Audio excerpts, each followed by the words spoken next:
இருந்தால் அங்கே புகை இருக்கும், உறவிருந்தால் கொஞ்சம் பகை இருக்கும், கடல் இருந்தால் எங்கோ கரை இருக்கும், கதை இருந்தால் ஏதோ முடிவிருக்கும்.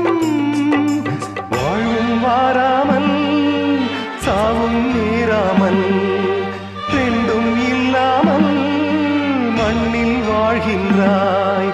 பெண்மை கண்டாலே தாய்மை காண்கின்றாய். பலர் பூஜை கொண்டாடும் பூவாய் வாழ்கின்றாய். அன்புள்ள மகனே, அழுதது போதும், புன்னகை சிந்து, இனி பூக்களின் மாதம். கடவுளும் நீயும் ஒரு தாய் பிள்ளை, இருவரும் தனிமரம் தானே.